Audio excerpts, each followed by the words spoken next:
I walk my feet down the curved tiles of the ceiling, guiding the rope through my gloved hands. Shen shouts to me from where he's crouched on the pavement above with Dad. "Watch out for the sewer alligators, Lowrie." "This isn't even the sewers, and that's a myth," I yell back. "You can never be too careful." He ducks back out of sight to buckle on his own harness.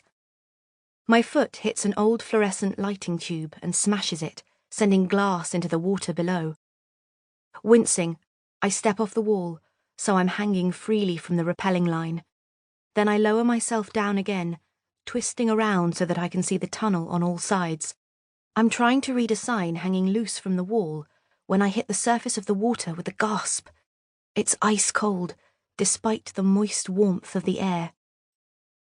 Treading water and trying not to shiver, I unclip the rope from the harness and call up, "All okay?" My teeth are already chattering. The rope is lifted back up, clip jangling merrily. "Very good, Shen," I hear Dad say. "Slowly does it." Not wanting to stay in the freezing, foul-smelling water for any longer than necessary, I swim over to the platform and pull myself out. There's a tile on the floor warning me to mind the gap, and the old London Underground symbol, a red circle with a blue line through its centre, covers the wall. Posters dangle from their holders all along the platform wall. Dripping, shredded plastic advertises insurance and movies. This was part of the Circle Line, back when there were enough people to justify running the tube lines. Now the flooded underground tunnels are just another relic of the past. The small number of us left in London have all but forgotten about them. Shen, Dad, and I are probably the only ones who've been down here in the last 20 years. I reach out to grab Shen's hand as he descends on the rope, guiding him onto the platform so he doesn't land in the water too. "Perfect timing," he says, unclipping his harness. "It's raining up there." I look pointedly at his wetsuit. He shrugs, grinning. "I don't mind getting wet in the name of treasure hunting. Drizzle is a different matter altogether, Shadow." He calls me Shadow because when we were little I used to follow him around like one, apparently. It is a controversial and much debated nickname, but he doesn't seem likely to give it up any time soon. Dad lowers himself into the tunnel after us. He comes down here a lot to collect plant and algae samples from the water, and we've been coming with him for years, ever since we were big enough to fit in the harnesses.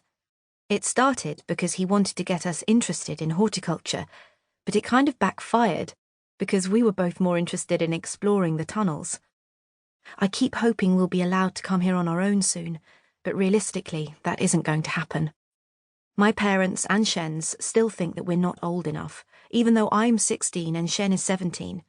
For now, we have to make do with tagging along on my dad's botanical outings, although he gets so caught up in his findings that he often forgets about us anyway, so it's almost like being on our own. "Lowrie, you need to let your rope out a little more slowly next time," Dad says, as he lands perfectly on the platform without getting even a little wet.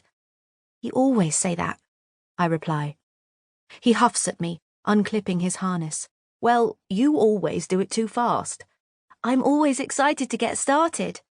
Safety first, exploring second.